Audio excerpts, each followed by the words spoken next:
What's going on, everybody? Welcome back to the channel.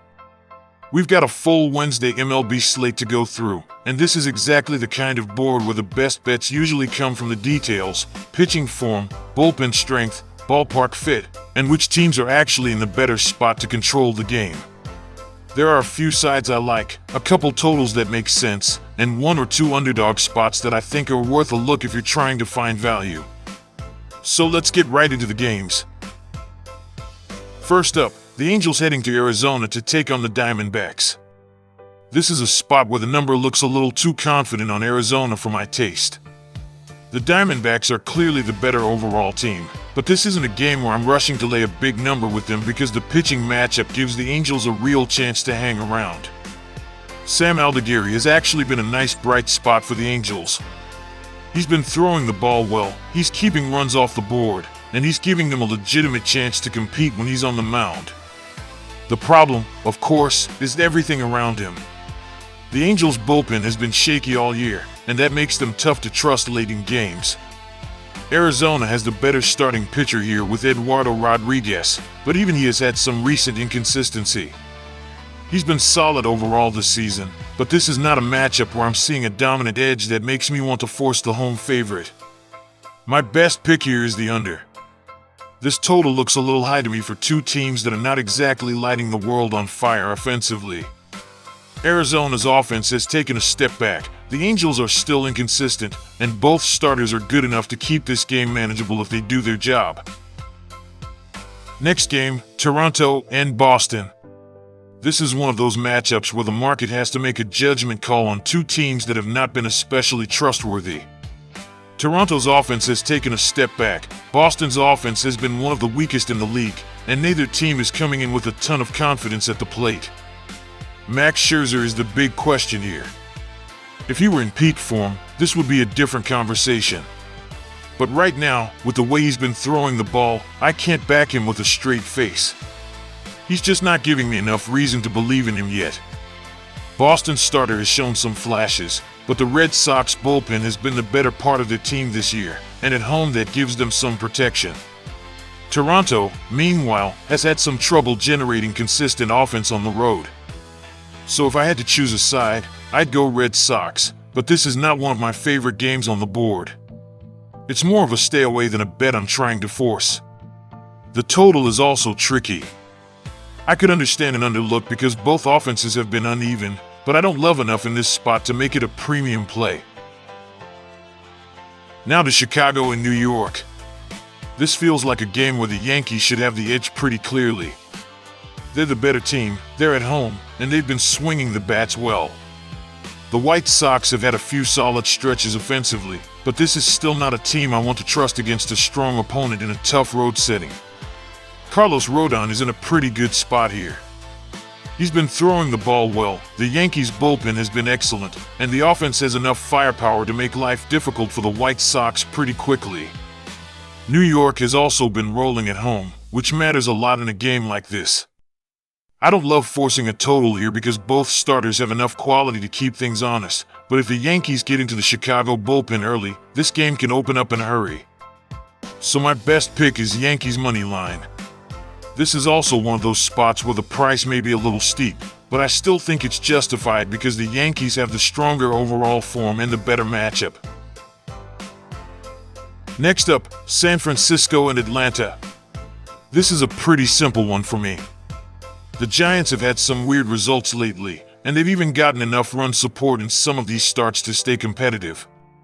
But the deeper issue is that this still looks like a team that's not built to consistently win against elite competition, especially on the road. Atlanta is still the better team, even with some recent bumps.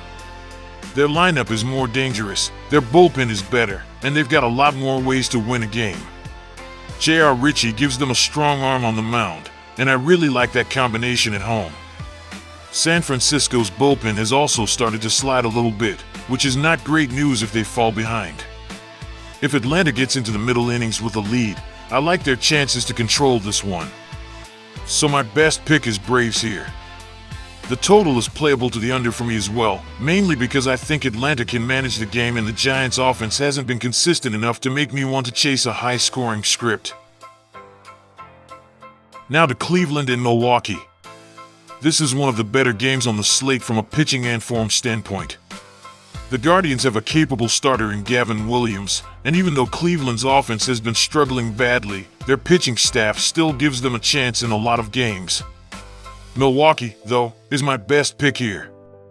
The Brewers have been one of the better teams in the league, especially at home, and their offense has been much more reliable than Cleveland's.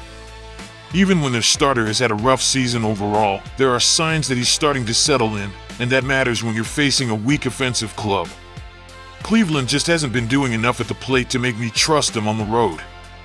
I also like the under a little bit here. Both teams can pitch, and Cleveland in particular has not been scoring enough to make me want to chase a high total. If Milwaukee does enough at home and their starter keeps the game in line, this one can stay in a lower range. Next up, Colorado and Chicago. This is a game where the Cubs are the obvious stronger team, especially at home. Colorado has actually been better offensively than a lot of people realize, but the bullpen remains a major problem, and that's usually where things start to fall apart. The Cubs have the better starter, the better overall staff, and the better home environment. Even though their offense has cooled off compared to earlier in the season, they're still the more dependable team in this matchup.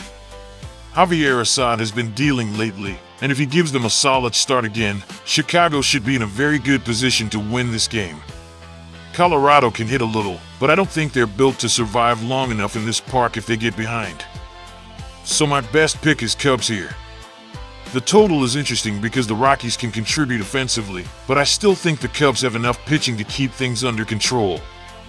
So I'd rather lean under than try to chase a big offensive game.